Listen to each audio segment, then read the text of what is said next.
예, 안녕하십니까. 오늘 특별 정책 심포지움 진행을 맡게 된 중앙대학교 정준영입니다. 우선 정책 심포지움을 시작하기에 앞서 그 본 행사의 진행 순서를 간략하게 말씀드리도록 하겠습니다. 본 정책 심포지움의 주제 발표 및 토론에 앞서 먼저 이기영 한국금융학회 회장님의 개회사가 있겠습니다. 이어서 정운찬 전임 회장님의 초청 강연이 있겠습니다. 그 다음으로 잠시 쉬는 시간을 가진 뒤 저희 주제 발표, 패널 토론, 질의응답 순으로 진행을 하도록 하겠습니다. 예, 그럼 먼저 이기영 한국금융학회 회장님의 개회사가 있겠습니다.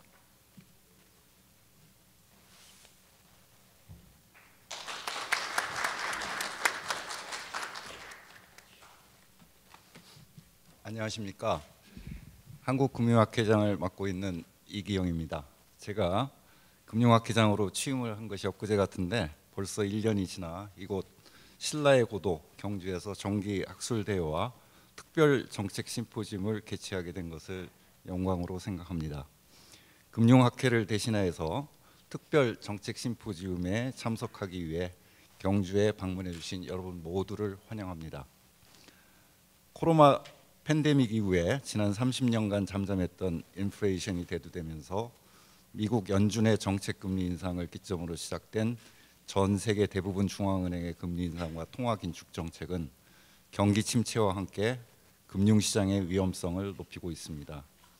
작년 영국 국채 시장 유동성 위기와 국내 레고랜드 사태, 최근에는 SVB를 비롯한 미국 지역은행의 예금 인출과 파산은 한국의 금융시장에도 만만치 않은 위험이 올 수 있음을 시사하고 있습니다. 또한 상당 기간 지속되었던 저금리 기조로 급격히 증가했던 가계부채와 기업부채의 건전성에 대한 우려가 커지고 있습니다. 결국 이러한 위기 상황에 철저히 대비하기 위해서는 한국 부채의 본질에 대한 객관적이고 심도 깊은 연구가 필요합니다.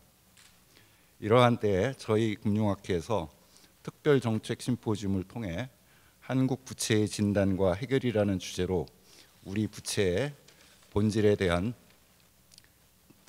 분석하고 정책적 시사점을 제시할 수 있는 공론의 장을 마련하게 된 것을 무척 뜻깊게 생각합니다. 이를 위해 먼저 전임 회장이셨던 정운찬 전 국무총리님께서 나와 화폐금융경제학 공부라는 주제로 특별 강연을 해주실 예정이십니다. 그리고 이어지는 특별 정책 심포지움에서는 한국 부채의 진단과 해결이라는 주제로 명지대 박준호 교수님, 서강대 이윤수 교수님, 중앙대 허석균 교수님, 인천대 허진욱 교수님께서 지난 1년 가까이 연구하신 주제에 대한 발표가 있겠습니다. 이후 5분의 각계 전문가분들의 패널 토론을 통해서 향후 한국 부채에 대한 평가와 정책 방향에 대한 심도 있는 토의가 이루어질 예정입니다. 지금 이 자리에는 본 학회의 역대 회장님과 회원님들을 비롯하여 우리나라 금융을 염려하시는 많은 분들께서 자리해 주셨습니다. 바쁘신 중에도 시간 내 참석하시어 성원을 보내주신 모든 분들께 깊이 감사드립니다. 특히 우리 금융학회를 창립하시고 한결같은 애정을 보여주시고 계시는 박재윤 초대 회장님, 그리고 바쁘신 와중에도 특별 강연을 선뜻 허락해 주신 정운찬 전임 회장님, 그리고 특별 정책 심포지움의 종합 토론 사회를 위해 참석해 주신 정지만 전임 회장님, 귀중한 시간을 할애하시어 오랜 기간 연구 발표를 준비해 주신 4분의 연구자분과 5분의 토론자분께도 특별히 감사의 말씀을 드립니다. 마지막으로 오늘 특별 정책 심포지움이 한국 금융의 건강한 미래를 위해 학계와 업계 그리고 정책 관계자가 한자리에 모여 올바른 물음과 해법을 모색하는 유익한 토론회 장이 되기를 바라마지 않습니다. 감사합니다.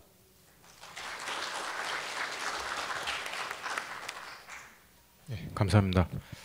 다음으로 정운찬 전임 회장님의 나와 화폐금융경제학 공부라는 주제로 초청 강연이 있겠습니다. 정운찬 전임 회장님께서는 제40대 대한민국 국무총리와 제8대 한국금융학회 회장직을 역임하셨으며 현재 서울대학교 명예교수이자 동반선영연구소 이사장으로 재임 중에 계십니다. 그럼 강연을 시작하겠습니다. 큰 박수로 맞이해 주시면 감사하겠습니다.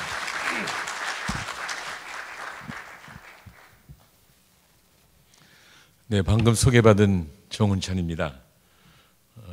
동반성장연구소에서 일하고 있습니다. 저보다 공부도 훨씬 더 많이 했고 또 더 좋은 연구를 하신 분들이 많으실 텐데 제가 대신해서 이 화폐금융경제학 연구 또는 공부에 대해서 말씀드리게 돼서 송구스럽습니다. 내용은 별로 없지만 양이 굉장히 커서 소통을 위해서는 제가 준비해 온 것을 부분적으로 읽어드리는 것이 좋지 않을까 생각해서 그렇게 할 테니까 양해해 주시기 바랍니다. 먼저 프롤로그입니다. 저는 대학원 공부가 끝날 무렵 우연히 울람의 회고록 Adventures of a Mathematician을 읽었습니다. 울람은 수학자이자 핵물리학자였습니다. 그는 조국 폴란드와 미국 여러 곳에서 다양한 연구 활동을 하였고 핵무기의 산실이었던 맨하탄 프로젝트에 관여하였습니다.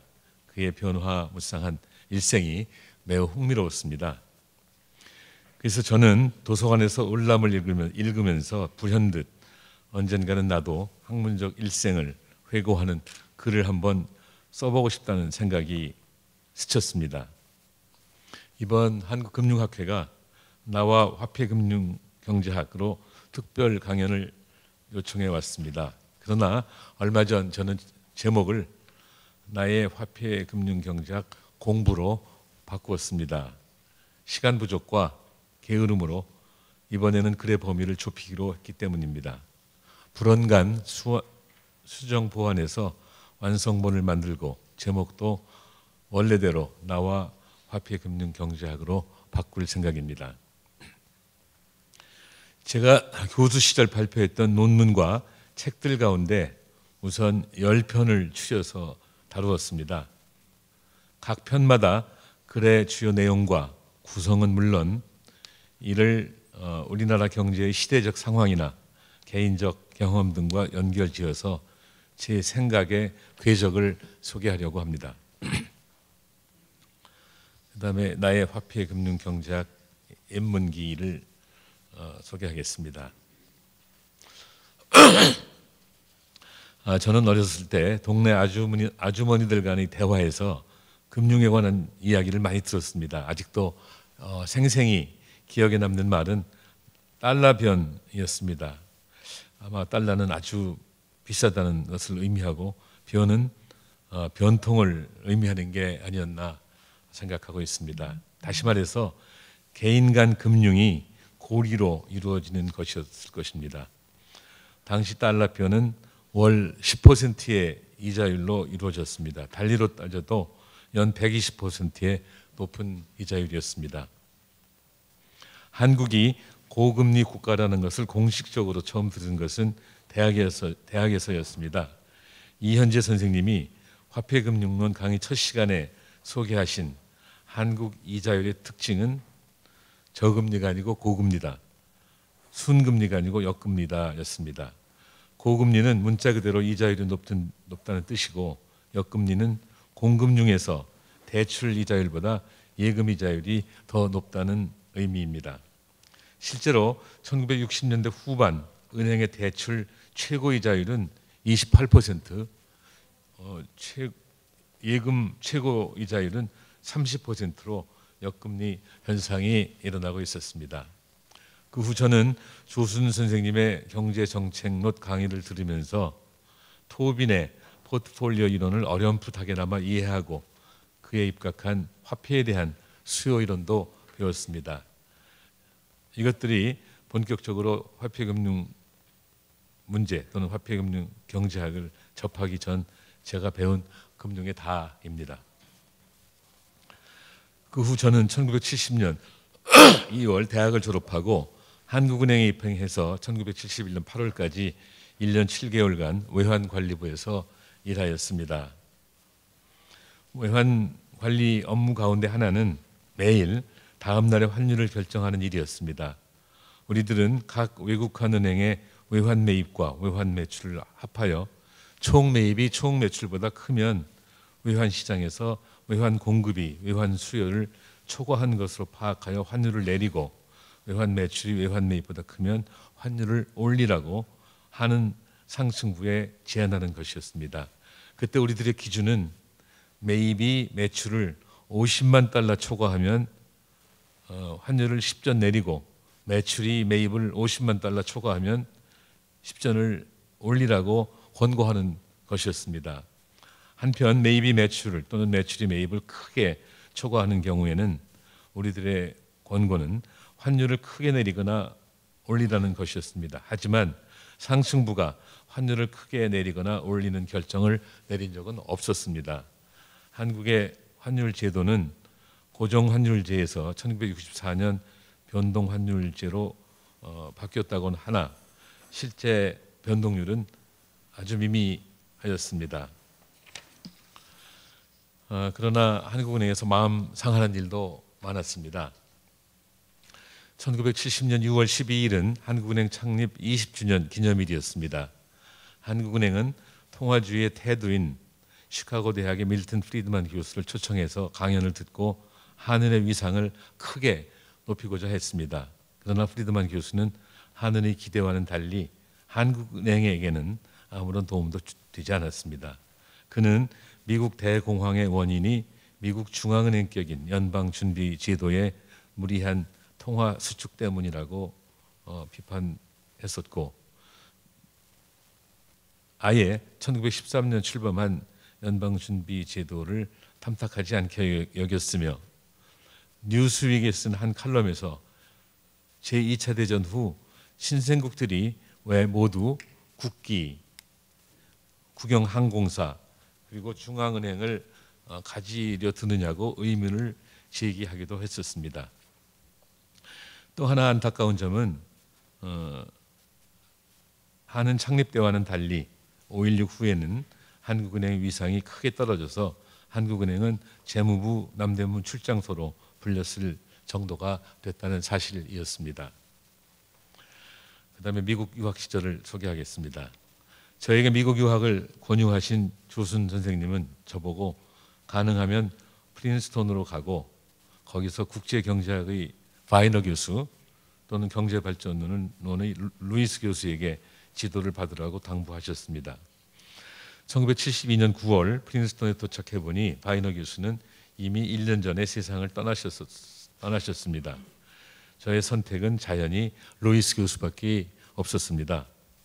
대학원 1년 차에는 미시, 거지, 통계 등을 배우므로 루이스 교수를 만날 필요는 없었고 시간도 별로 없었습니다. 그러나 성질이 급한 저는 1년 차 2학기에 루이스 교수의 경제발전론을 청강하였습니다. 청강 후 루이스 교수는 정식 수강생, 청강생 가리지 않고 학생들을 프로스펙트 애버뉴가의 자기 집에 초대했습니다. 식사가 끝난 후 환담 시간에 저는 루이스 교수한테 교수님 지도로 경제발전론 분야에 박사 논문을 써도 좋겠냐고 물었습니다. 그러자 그는 대뜸 출신 국가부터 따졌습니다. 한국에서 왔다고 하니까 서슴없이 자존심을 긁어냈습니다. 일본이나 한국은 데이터가 엉터리라 경제발전론은 전공하기 힘든 애였습니다. 대신 저는 화폐금융론을 선택하기로 마음먹었습니다. 그것은 아마도 비록 1년 반이라는 짧은 기간이었지만 한국은행에서의 경험 덕분이었습니다. 뿐만 아니라 당시 프린스턴을 방문하고 계셨던 KDI의 주학중 박사가 화폐금융론 학자가 부족하니 화폐금융론을 공부해보라고 해서 화폐금융론을 택한 것도 하나의 이유입니다. 저는 화폐금융론을 다양하게 배웠습니다. 우선 당시 화폐에 관한 수요 연구에서 이른바 실종 변수, 미싱 베리어블을 도입해서 이론과 현실의 괴리를 줄인 골드펠트 교수로부터 화폐 이론을 배웠습니다. 한국어로 번역된 랜덤 워크 다운 월 스트리트, 월가의 랜덤 워크를 저술한 멜킬 교수한테는 금융이론을 배웠습니다. 또한 제피 교수는 금융기관론을 가르쳤습니다. 특히 세이빙스 앤 론 등 비은행 금융기관을 가르쳤죠. 저는 제피 교수를 지도교수로 모시기로 하고 논문 주제는 독점적 경쟁 시장에서의 은행 기업이론 서설 Toward the Theory of the Commercial Banking Firm under Monopolistic Competition으로 정했습니다. 이 논문은 불확실성이 만연한 은행업에서 은행은 경쟁 상황에 따라 예금 이자율과 대출 이자율을 어떻게 결정하실 거냐의 문제를 다뤘습니다. 매주 한 번씩 지도교수와 만나 논문의 진척 상황을 보고하고 이런저런 지도를 받기를 2년 동안 계속했습니다. 제 자랑하자면 이 기간 저는 미국 국립과학재단 NSF에서 연구비를 받기도 했습니다. 한편 프린스턴 대학의 룰은 장학금을 4년 이상 주지 않는 것이었는데 저는 그 기한까지 논문의 뒷마무리를 하지 못했습니다. 그럼에도 취업 시장 존 마켓에 나가 1976년 초 콜롬비아 대학에서 테니어 트랙의 조교수 제안을 받았습니다. 그 후 1년여 동안 저는 콜롬비아와 프린스턴을 오가며 논문 완성과 강의 준비로 매우 바빴습니다. 그래서 1977년 가을에야 비로소 박사학위 논문을 끝낼 수 있었습니다. 이게 뭔가 저의 좋은 말로 화폐금융경제학 입문기고요. 그 다음에 화폐금융경제학자로서의 연구, 이거는 좀 소개를 하겠습니다. 먼저 교육자로서의 활동을 소개합니다. 저는 1976년부터 78년까지 콜롬비아 대학에서 화폐와 금융시장을 강의했습니다. 그리고 1978년 말부터 서울대학교 경제학부에서 학사과정에 화폐금융론과 화폐금융론 연습, 대학원 과정에 화폐금융론 연구와 화폐금융론 특수연구를 맡았습니다. 1982년 2학기에는 이화여대 2학년 학생들에게 화폐금융론을 가르칠 기회도 가졌습니다. 새내기 교수 시절이던 그 당시 제 강의 및 강의 노트의 자연스러운 토대는 학창시절에 공부했던 내용들이었습니다. 그러나 그 후 21세기를 향해 20년 넘게 시간이 흐르는 동안 화폐 현상과 금융행위의 중요성은 날로 커져가고 금융환경의 변화도 숨이 찰 만큼 빨라졌습니다. 이론적으로 보더라도 화폐와 금융시장 이론은 재무관리에서 다루는 주제를 많이 흡수하면서 범위가 넓어졌고 거시경제학이 이루어놓은 깊이 있는 논리도 받아들였습니다. 덕분에 제 강의 노트도 해가 거듭되면서 무겁고 두툼해졌습니다.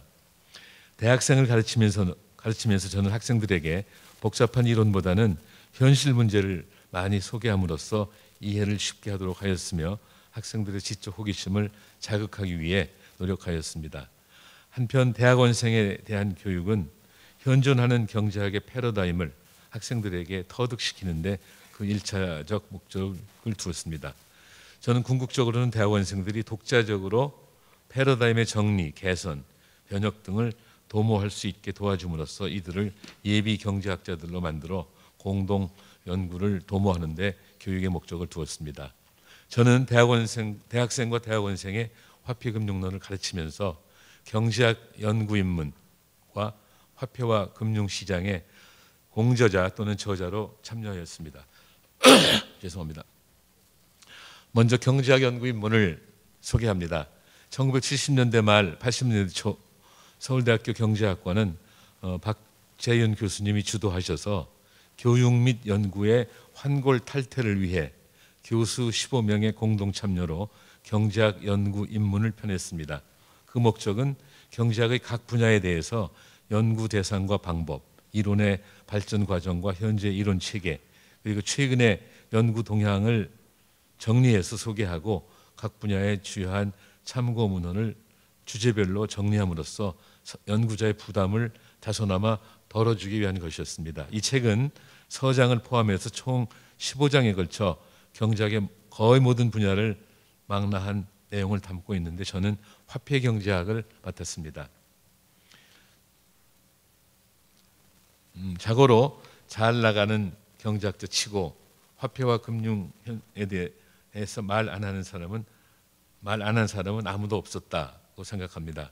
그래서 저는 썬톤, 맹거, 왈러스, 빅셀, 케인스, 패틴킨, 프리드만, 보멀, 토빈 등이 화폐금융 현상에 대해서 언급한 내용을 소개하면서 학생들에게 화폐금융론은 경제학을 평생의 작업을 택하기를 원하는 대학원생들에게는 가히 도전해 볼 만한 분야라고 소개했습니다. 그다음 둘째는 화폐와 금융시장입니다. 이거는 교과서입니다. 21세기의 시작을 한 두 해 남기고 있던 어느 날 율곡 출판사의 박기남 사장이 저에게 좋은 화폐금융론 책을 내자고 하셨습니다. 저는 제 화폐금융론 강의 노트를 세상에 공개하고 싶은 욕심으로 즉석에서 그 제의를 흔쾌히 받아들였습니다. 하지만 교과서 집필은 생각과 달리 상당히 어려웠습니다. 강의 노트를 최종 수정하고 살을 좀 더 보태어 활자화하는 것에 그치지 않았기 때문입니다.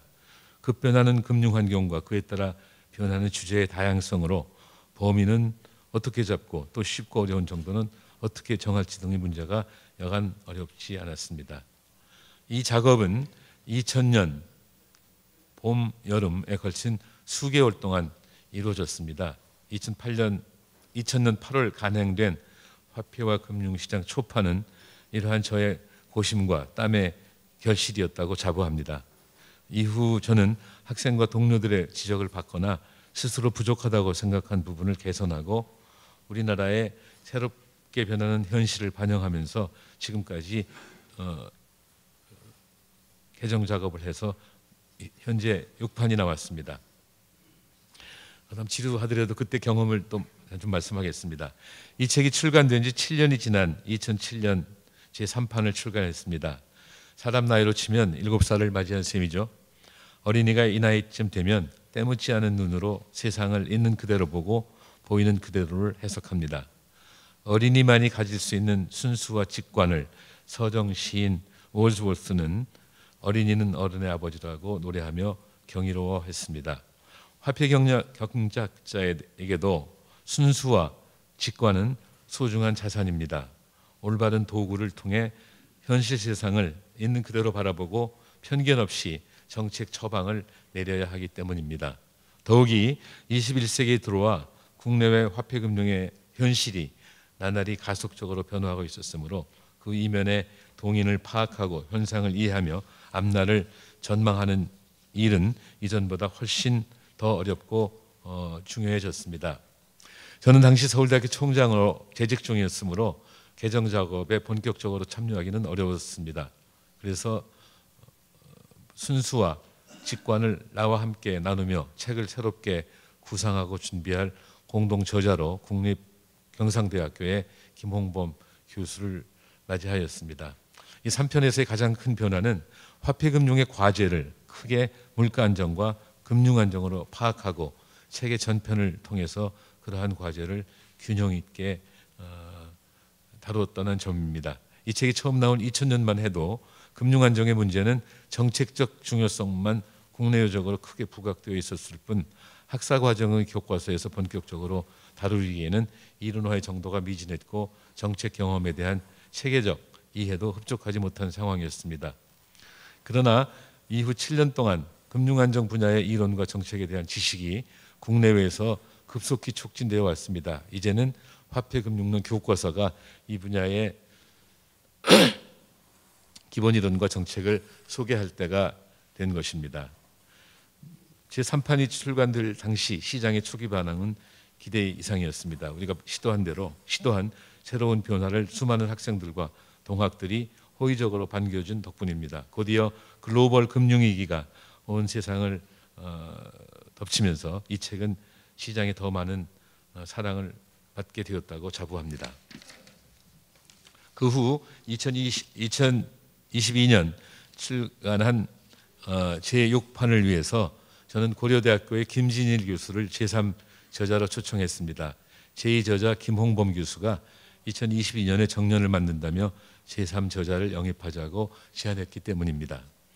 제6판에서는 5판부터 포함된 핀테크 현상을 대폭 보완해서 3장의 디지털 금융 혁신이라는 내용을 완성했습니다. 예를 들어 2010년대 중반 수년간 IT 기술 업체가 가치 사슬의 핵심으로 점차 부상하면서 금융을 본체로 IT 기술을 접목해온 디지털화 초기의 관행이, 다시 말해서 핀테크가 2010년대 후반에는 IT 기술을 본체로 금융을 접목하는 정반대의 트렌드 테크핀으로 바뀐 점과 테크핀 기업이 자신의 방대한 기존 네트워크를 활용하여 사업 규모를 확장하면 금융 안정의 측면에서 무엇을 다뤄야 하는지를 언급했습니다.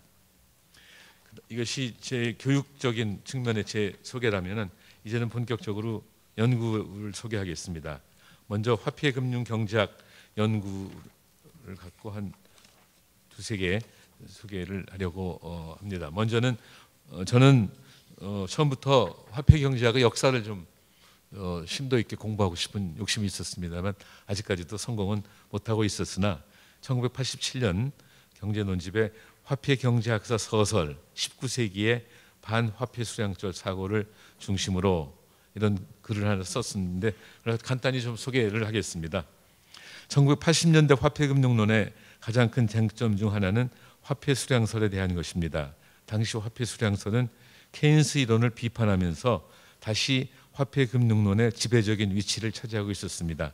그리고 이들의 이론은 실제 다수 중앙은행의 통화정책 집행의 원리로 적용되었습니다. 그러나 화폐 수량설이 금융제도의 발전에 적합한 이론으로 보기는 어렵다고 생각했습니다. 또한 화폐 수량설에 입각한 통화정책의 현실과의 괴리나 부작용 역시 다수 나타났다고 생각합니다. 저는 정통적 화폐 수량설에 대한 이들 19세기 경제학자들의 비판 내용을 여기다가 실었습니다. 한편 현실과 이론의 괴리 속에서도 정통적 화폐 수량설은 계속해서 화폐 이론에서의 지배적인 위치를 고수했습니다. 우리는 그 이유를 화폐 수량설이 이데올로기로서의 역할을 수행했다는 점에서 찾아볼 수 있습니다. 자본주의의 발달과 더불어 이데올로기로서의 경제 이론은 중상주의적 규제 이론으로부터 경제 활동을 자유롭게 놔둘 때 자원도 효율적으로 사용되고 생산력이 증강된다는 자유주의적 정제 사상으로 변천되었습니다. 여기서 정통적인 화폐 수량설의 내용은 자본주의적 경제 사상에 완전히 부합됐습니다. 어떻든지 저는 화폐 수량설을 극복하려고 노력한 대표적 경제학자들인 썬톤, 빅셀의 이론을 구체적으로 설명하고 이들 이론이 갖는 시사점을 제시했습니다. 아울러 노동가치론에 입각해서 물가 수준과 화폐 가치는 화폐와 재화의 경험적이고 수량적인 관계에 의해서 결정되는 것이 아니라 그와는 전혀 다른 방식으로 결정된다는 마르크스의 이론도 소개했습니다. 이런 것들을 통해 자본주의와 금융제도가 성숙해짐에 따라 더욱 확연해진 화폐 수량설의 현실 설명력의 한계를 지적하고자 노력을 했습니다. 그다음에 저는 중앙은행과 예금보험 제도에 대한 연구를 열심히 했습니다. 저는 경제 발전에 따라 금융의 정상화가 필요하고 그에 맞는 제도와 개선도 적시에 이루어지는 것이 필요하다고 생각해서 제도 보완과 개선을 위해 중앙은행과 예금보험 제도를 연구했습니다. 여러분이 잘 아시다시피 90년대는 중앙은행 독립에 대한 논의가 많이 있었습니다. 한국은행 독립 논의는 1960년대에 시작돼서 30년이 훌쩍 넘는 긴 세월 동안 꾸준히 지속되었습니다. 이것이 많은 사람들의 관심을 끈 이유는 바로 저는 국민의 한은에 대한 애정 때문이었다고 생각합니다. 그러나 한은에 대한 많은 사랑에 비해 중앙은행에 대한 체계적 연구는 미흡했습니다. 일반인이건 경제학자건 중앙은행이란 무엇인가, 어떤 역사를 가졌는가, 그리고 중앙은행은 앞으로 어떤 모습을 띄어야 하는가 등의 문제를 차분하게 논의한 흔적은 별로 없습니다. 당시의 한은 독립 논의도 중앙은행 제도와 독립성에 대한 명확한 인식과 통찰 없이 명분과 감정 대결의 양상으로 치닫는 느낌이었습니다. 저는 대학을 졸업한 후 한국은행에서 일했고 대학원 시절에는 화폐금융론을 전공했으면서도 막상 중앙은행에 대해 공부한 것은 많지 않았습니다. 그것은 저의 게으름 탓도 있었지만 중앙은행 이론이 1970년대 초반까지도 별로 개발되지 않았기 때문입니다. 그러나 1990년대에는 사정이 많이 달라졌습니다. 중앙은행에 대한 관심이 그때처럼 고조된 적은 없었습니다. 대외적으로도 그렇고 대내적으로도 마찬가지입니다. 대외적으로는 시장 메커니즘이 전 세계적으로 부각되면서 각국의 금융 개혁이 중앙은행 제도의 개혁을 중심으로 이루어지고 있었습니다. 시장 밖에서 간섭하는 정부보다는 시장 내에서 기능하는 중앙은행의 중요성이 커졌던 것이죠.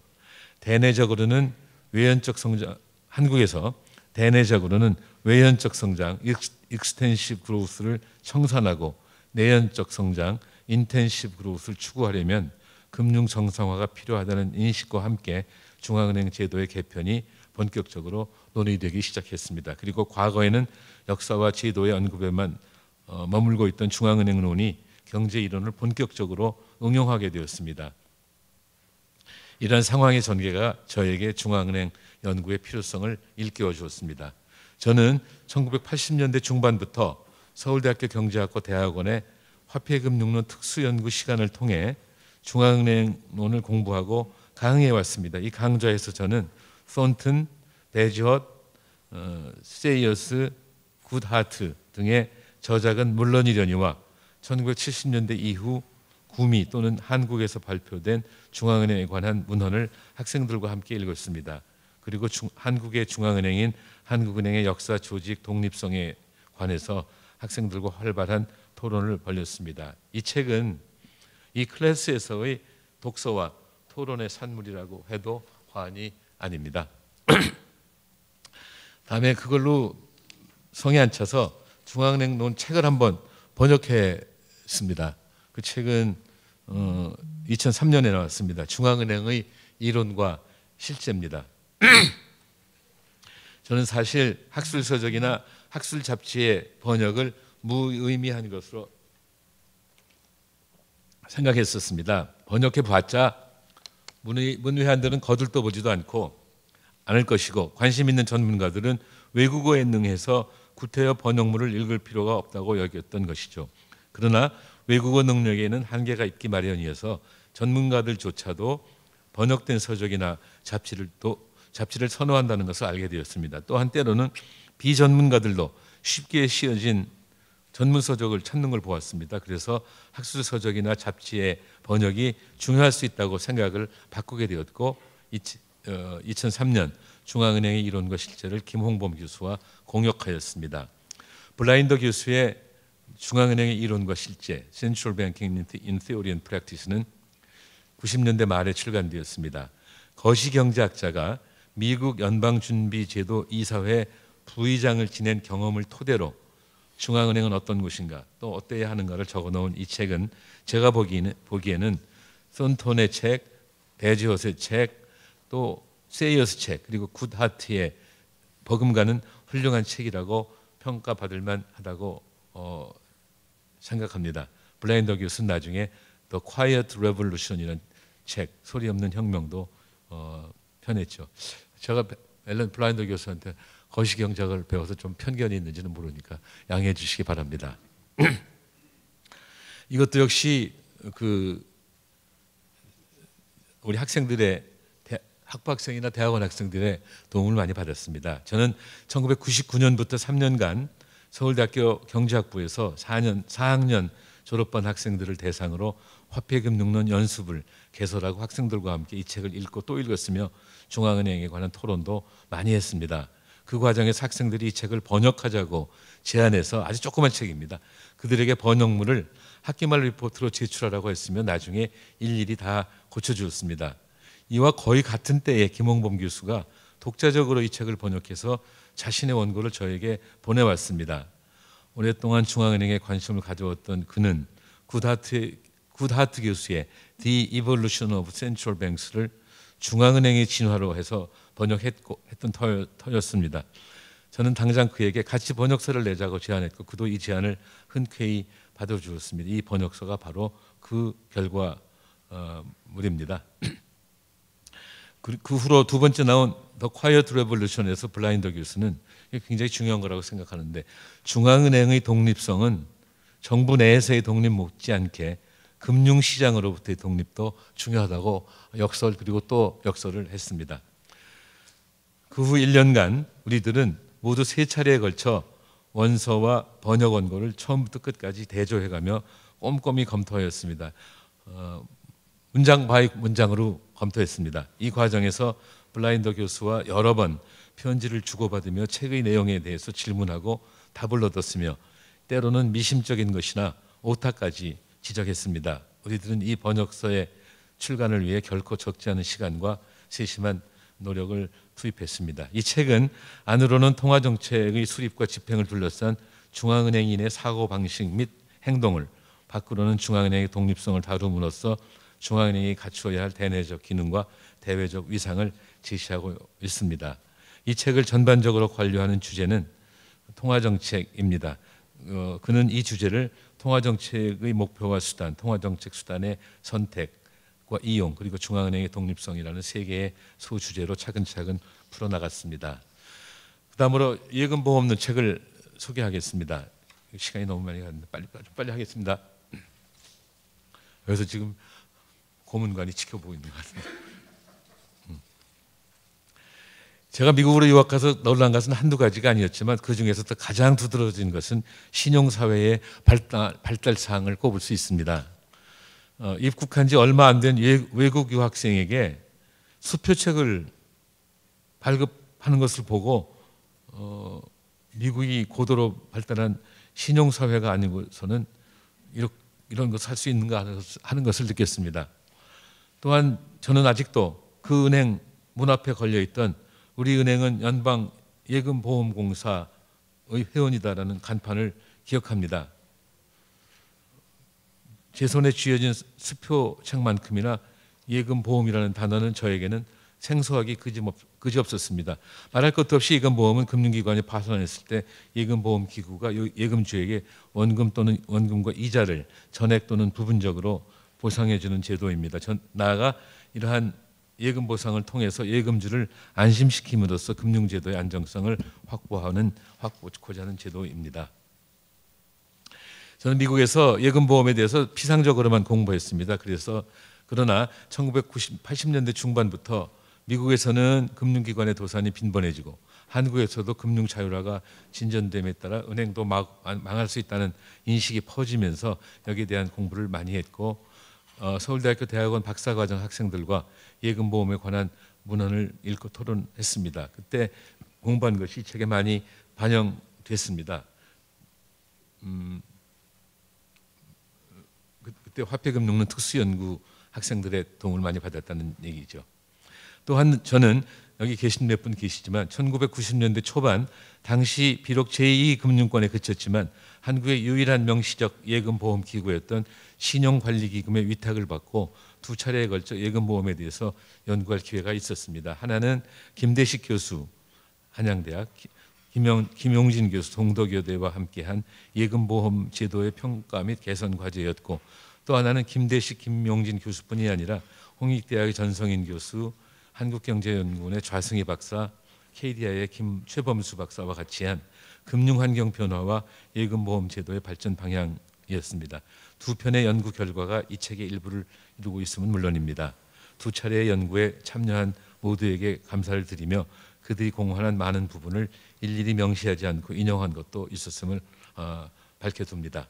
그리고 지난번에 실리콘밸리 뱅크인가 거기 파산했을 때 우리 동반성장 연구소에 와서 발표했었던 분이 저보고 그럼 구체적으로 예금보험 제도는 어떻게 운영하면 좋겠습니까? 해서 제가 그때 시간이 없어서 그냥 딴 책을 소개했는데 오늘도 시간이 없어서 여러분 가지고 계신 요즘에 19페이지 밑에서 세 번째부터 20페이지까지 걸쳐서 구체적으로 위기가 왔을 때 어떻게 하면 좋을 것이냐에 관한 얘기가 있으니까 참고하시기 바랍니다.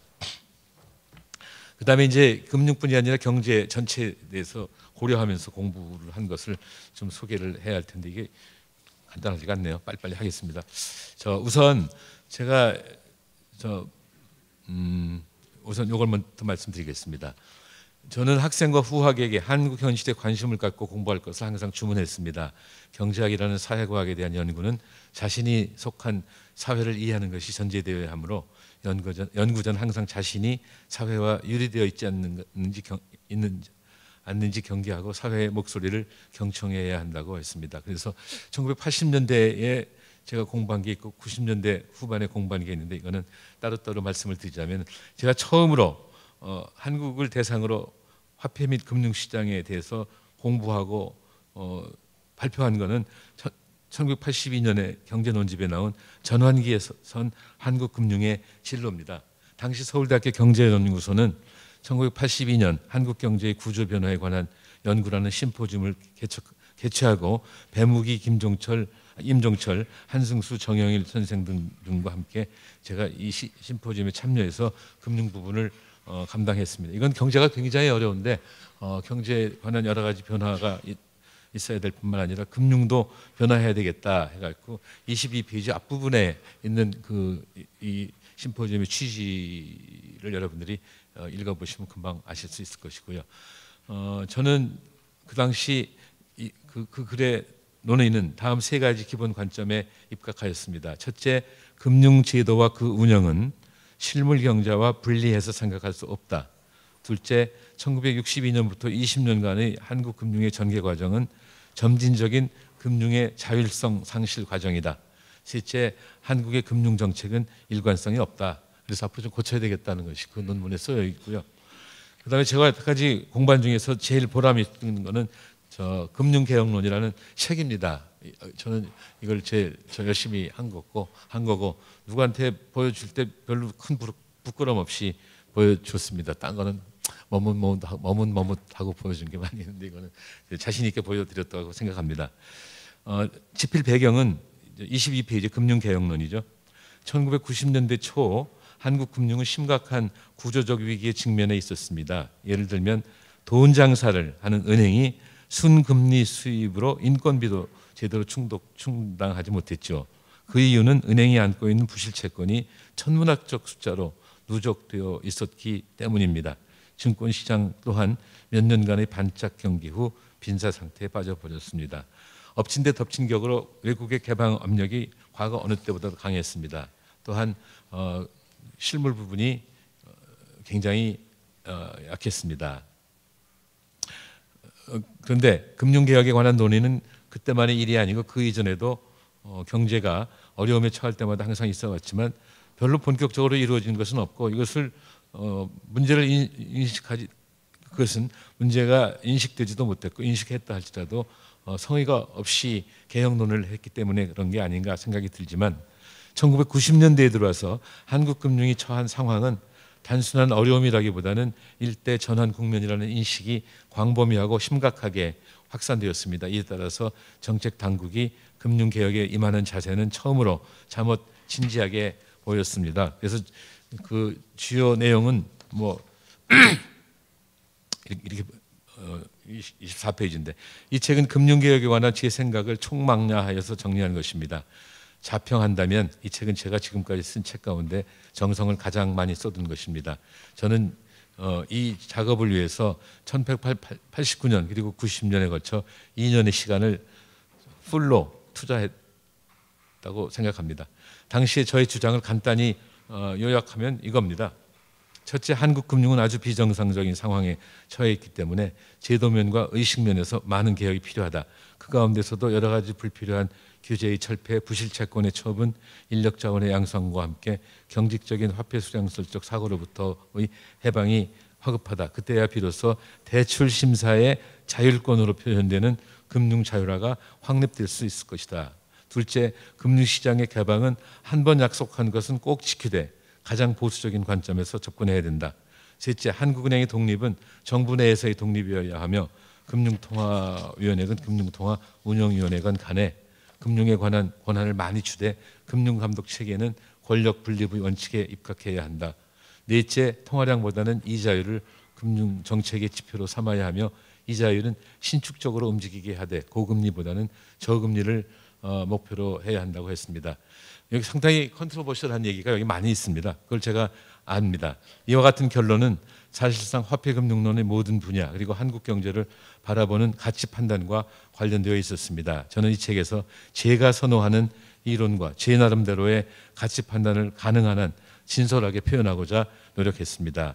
저와는 다른 입장을 가진 사람이 많이 있었을 것입니다만 이 책이 입장을 달리하는 사람들 사이에 건전한 논쟁의 분위기를 형성하는 데 일조하고 더 나아가 한국의 금융개혁에 대해 의미 있는 경제 분석을 산출하는 데 기여했으면 좋겠다고 생각했습니다.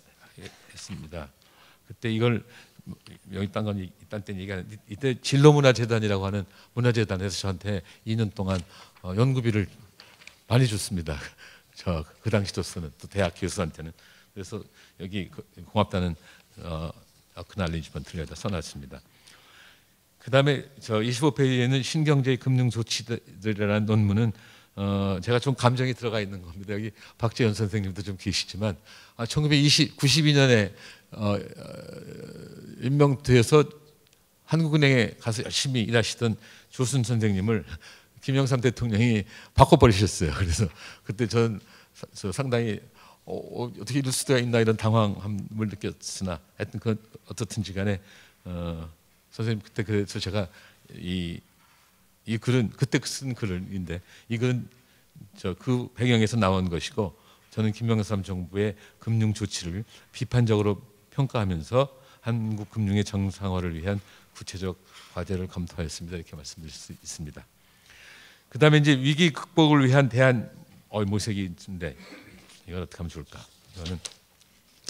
이거는 저한 건방지다고 생각하실지 모르지만 저는 이 98년에 IMF와 한국 경제라는 제목의 경제 논집 논문에서 이런 말을 썼습니다. 지금 저는 비교적 케인스주의적 케인스 사건인지 케인스주의 사건인지 모르지만 그런 배경에서 대학원을 다녔기 때문에 케인스에 대해서 호감을 갖고 있습니다. 그리고 책도 많이 읽었다고 자부합니다.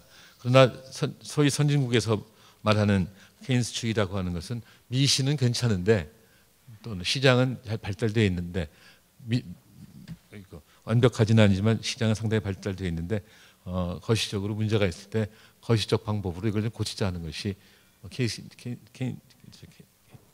케인스주의 또는 거시적 케인스주의라고 한다면 저는 27페이지부터 개혁적 케인스주의를 주장했습니다. 이거를 상당히 긴 거기 때문에 이걸 다 읽으면 어려울 텐데 그래도 이거 약간 무리를 해서 한번 읽어드리겠습니다. 이상적인 시장은 효율적이다. 그러나 케인스가 역사한 바와 같이 현실에 존재하는 시장은 이상적인 시장과는 많은 괴리가 있다. 따라서 정부는 시장의 실패를 교정하기 위해 적극적인 역할을 담당해야 된다. 케인스의 이론은 선진국 내의 대공황을 배경으로 등장했다. 따라서 당시 정부 개입은 주로 경기 부양에 입각한 거시 정책에 초점을 맞추었습니다. 선진국 내에서는 이미 시장의 인프라가 구축되어 있었기 때문에 시장의 제도 구축을 위한 정책적 소홀한 것은 당연한 것인지도 모릅니다. 그렇다면 아직 시장의 인프라조차 제대로 구축되지 않은 경제에서 정부의 우선적인 역할은 미시적 구조적 개입을 통해 시장의 인프라를 구축하는 것이라고 생각합니다. 일단 시장의 틀과 게임의 룰이 갖춰지면 정부는 시장 제도의 유지와 안정성을 보장하는 역할을 맡게 될 것입니다. 저는 시장 기구가 제대로 작동하지 못하는 경제에서 정부의 시장 개입이 경기 부양으로 나타날 경우 시장의 왜곡을 영속화시키고 시장 제도의 발달을 저해할 것이라고 주장했습니다. 이러한 저의 주장을 기존의 거시경제적 개입 정책과 구분하기 위해서 개혁적 케인스주의 또는 미시적 케인스주의라고 밝혔는데 이것은 신자유주의를 대체하고자 제안한 것이라고 생각합니다. 그래서 그 다음 몇 가지 더 있습니다만 28페이지, 29페이지 다 있습니다. 그러나 29페이지 마지막 부분은 한번 좀 더 읽어드리겠습니다. 자, 중복이 있겠지만 이 글은 외환 위기의 반작용으로 만연해진 맹목적 시장주의를 경계한 글입니다. 당시 어떤 사람들은 제대로 형성되지 않은 시장 상황을 가만치도 않은 채 시장의 모든 것을 맡기면 문제가 해결될 것이라고 주장했습니다. 그러나 당시 우리나라는 시장 자체가 제대로 형성되지 않은 상황이었습니다. 정부는 시장을 보완하는 것도 그 역할이지만 시장이 형성되지 않을 때 건전한 시장을 만드는 것도 중요한 임무입니다. 저는 정부가 맹목적 시장주의를 지향하고 개혁적 미시적 케인스주의에 입각해서 다음 두 가지를 순차적으로 적극적으로 해야 된다고 역설했습니다. 첫째는 정부는 강도 높은 재벌 금융기관 구조조정에 박차를 가하는 등 경제 구조를 앞장서 개선해서 건전한 시장과 경제 구조를 만드는 데 주력해야 합니다. 둘째, 정부는 경제 구조 개혁 실행을 전제로 새로운 규범을 만들고 이를 공정히 집행함으로써 경제 성과의 평가 틀이 규모나 범위와 같은 외적 기준보다는 수익률과 같은 내적 기준이 되도록 경제 시스템을 개선하고 동시에 건전한 시장에서의 적자 생존 원리가 지배하는 경제 사회를 만들어야 합니다. 그다음에 그다음 논문이 한국 경제 현실과 진로. 이거는 경제 논집에도 발표했었고 또 재정경제부에 제가 그때 초대됐습니다. 저는 뭐 바깥에 활동을 될 수 있으면 안 하려고 노력했지만 그 당시는 제가 적극적으로 나서서 세상에 나가서 내 얘기 좀 하자 해갖고 재무부에서 오라는데 갔었습니다. 90년대 초반에 금융개혁론 책 썼을 때도 당시 이용만 장관이 오라고 그러셔서 가서 강의한 적이 있는데 98년에 또 오라고 그래서 가서 강의한 적 있습니다. 이거는 이거 읽어보시면 다 아시는 얘기지만 저는 여기서 정부가 산업정책은 포기하지 말자, 기업정책은 말도 안 되지만 산업정책은 포기하지 말자였었고 두 가지만 말씀드리자면 크게 하나는 IMF가 우리한테 내건 구조개혁 프로그램이 있었는데 그 구조개혁은 제가 보기에는 IMF가 내건보다 덜 했다고 생각합니다. 그래서 오히려 IMF가 내건보다 더 했었어야 되는 것이라고 생각하고 관리들한테 그 얘기를 했습니다. 그 대신에 또 IMF가 우리들한테 그 제시한 거시경제 정책은 너무 혹독한 것이라고 생각을 했습니다. 그 고금리 정책에서는 한국 기업이 다 죽으면 어떡하냐. 일단 한국 기업을 살리고 나서 새로운 세상을 만들어야 되지 않냐. 이런 내용을 재무부 사람들한테 얘기했고 31페이지에 있습니다만 또 하나는 무슨 얘기를 했냐면 그 당시 한국 금융이 자율성을 계속 상실한 이유 중에 하나는 경제성장 과정에서 금융을 도구로 이용했기 때문에 그런 게 아니냐. 사실은 재정이 할 역할을 금융이 하도록 함으로써 한국 금융이 자율성을 상실해 갔으니까 이제부터는 재정이 금융을 좀 살려라. 그래서 구조조정 자금도 넣고 그러지 않았습니까? 그런 얘기가 있는데 시간이 없으니까 그렇게 하고 끝까지 가려면 빨리 해야 되겠습니다. 자, 끝에 이제 43페이지까지가 제 43페이지까지 같이 하는데 그건 간단한 겁니다. 금융과 신뢰에 대해서 이건 더 이상 말씀드릴 필요도 없지만 화폐금융 세계에서의 신뢰라고 하는 것이 예금화폐 아닙니까? 예금화폐에 대한 믿음이 없어지면 경제는 망하는 거 아닙니까? 그래서 그 신뢰가 굉장히 중요하다는 건데 이번에 그 SBB인가 그 은행도 이 신뢰 상실 때문에 문제가 생겼다고 생각이 들고 이건 제가 한번 경험한 걸 소개하겠습니다. 1986년 7년에 제가 런던 스쿨 오브 이코노믹스에 가 있었는데 그때 거기 금융 이론가였던 엘 포드라는 교수한테 제가 이런 질문을 한 적 있었습니다. 오늘날 세계의 중심은 미국이라고들 하는데 아직도 금융의 중심은 더 시티 이유가 뭐냐고 물었습니다. 런던을 금융의 중심으로 생각 안 하는 사람도 많이 있을 테니까 그건 멋대로 생각하시고요. 그는 금방 대뜸 대답하기를 그것은 영어가 세계 공용어이기 때문이기도 하고 또 런던은 동경과 9시간, 뉴욕과는 6시간의 차이가 있어서 24시간 내내 국제 간 영업이 가능하기 때문이라고도 했습니다. 그래서 저는 그것이 충분 조건이냐 했더니 잠시 머뭇거리더니 런던이 신뢰를 아주 중요하기 때문이기도 하다고 당당하게 말하는 걸 보고 참 부러웠습니다. 금융에서 신뢰만큼 중요한 것이 또 어디 있겠습니까? 뉴욕에 월가가 있다면 런던에는 프레드 리들가가 있습니다. 그곳에 예증권 거래소가 있고 건물 전면에는 라틴어로 딕툼 메움 팍툼이라는 말이 있죠. 문구가 있죠. 이를 영문으로 옮기면 My word is my bond라는 말이죠. 말 한마디 한마디에 구속될 정도로 신뢰가 중요하다는 뜻입니다. 그래서 금융과 신뢰의 관계에 대해서 그렇게 써놨고, 실물 부분과 금융 부분의 조화에 대해서 이거 저는 제가 고민하는 부분입니다. 이거는 뭐 제가 제 힘으로는 여러분을 설득할 자신이 없기 때문에 유명한 분들을 또 저 활용을 했죠. 제임스 토빈을 활용을 해갖고, 제임스 토빈이 말씀 한 5분만 더 주세요. 제임스 토빈이 말씀하는 거 34페이지 영어로 그대로 써놓고 그거를 저 번역도 해놨습니다만, 자본주의는 성숙해질수록 금융 부분이 커지는 경향이 있습니다. 경제의 금융화를 미연에 방지해야 됩니다. 그래갖고 뭐 제임스 토빈 선생님의 그 뭐 취지는 그냥 당신은 아주 험불하게 의해서 중농주의적 사고를 했다고 말씀하셨지만, 그보다는 저 경제가 너무 금융화되면은 이 우수한 젊은이들이 다 그쪽으로 가갖고 경제 발전이 힘들다는 것이 취지가 아닌가 생각이 들고요. 이것뿐이 아니라 저의 은사이신 조순 선생님도 또 이렇게 했습니다. 금융 부분이 지나치게 비대해지면 경제가 금융화된다. 경제 금융화는 산업자본주의를 금융자본주의로 변화시킨다. 금융자본주의는 역사의 경험에 따르면 거의 예외 없이 국민 경제에 많은 폐단을 만들어내고 끝내는 커다란 재앙을 불러오는데, 몇 가지 폐단을 들어보자. 제목만 말씀드리겠습니다. 시간이 없어서.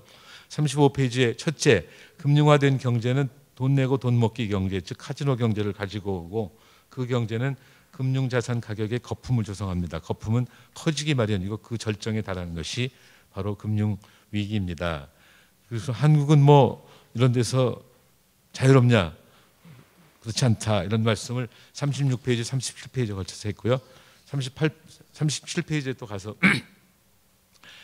이제 경제의 금융화는 실물 부분을 위축시킨다. 투자 자금의 물꼬가 실물 부분에서 카지노로 바뀌기 때문입니다. 하는 거 하고, 그다음에 셋째, 금융자본주의에서는 38페이지 일반 국민들이 경제하려는 의지를 우습게 여긴다. 즉 사람들이 근검 전략이나 양입 제출 등 종래의 경제 원칙을 우습게 보며 최고의 수재들이 산업기술이나 일반 기업을 경시하고 금융공학에 몰두한다. 넷째, 경제의 금융화는 소득과 부의 양극화를 가속시킨다. 이게 38페이지부터 아주 자세하게 있고요. 그다음에 마지막으로 정부의 역할에 대해서, 이거는 제가 평소에 생각하는 거와 거의 여러분들 저를 대강 이해하실 것 같은 생각이 듭니다만, 그냥 한마디로 하면은 금융에서의 자유방임을 경계해야 된다. 금융당국은 금융의 변화에 일정한 진폭의 범위를 정해서 그것을 초과하는 변화가 일어난다면 이것에 커다란 관심을 가져야 한다는 것입니다. 우선 분명한 것은 이런 것을 미연에 방지하기 위해서 방지해야 되고, 그러자면은 뭐 금융회사 설립이나 이런 문제를 주의해야 된다는 말씀을 썼고요. 뭐 이런 것을 썼으니까 한번 읽어보시면 될 것 같고, 그냥 에필로그로 들어가겠습니다. 에필로그 제가 그냥 읽어드리겠습니다. 여러분들한테 미안하다는 말씀을 하는 겁니다. 오늘 여러 선배, 동료 그리고 후학들 앞에서 그동안 화폐금융론을 공부하며 느낀 소회의 일단을 피력할 수 있어서 커다란 영광이었습니다. 다만 동업자들을 모신 자리에서 금융산업의 발전을 크게 외치지 않고 경제의 과도한 금융화를 경고해서 송구스러운 마음도 있음을 말씀드립니다. 그러나 케인스가 그랬고 토빈도 그랬고 조선 선생도 그랬듯이 우리가 직면한 경제는 약점과 단점이 매우 많은 구조물임을 직시할 필요가 있습니다. 그리고 저는 변화하는 세상을 보면서도 흔들리지 않는 눈으로 세상의 지혜를 제공하는 것이 학자의 역할이라고 생각해 왔습니다. 오늘 저는 선현들을 쫓아서 그런 흉내를 조금 내봤습니다. 선현들이 화폐금융론을 공부하는 저한테 커다란 울림을 주었듯이 오늘 제가 후학들에게 조그마한 물결이라도 보낼 수 있다면 그것으로 감사합니다. 끝까지 경청해 주셔서 대단히 감사합니다. 고맙습니다.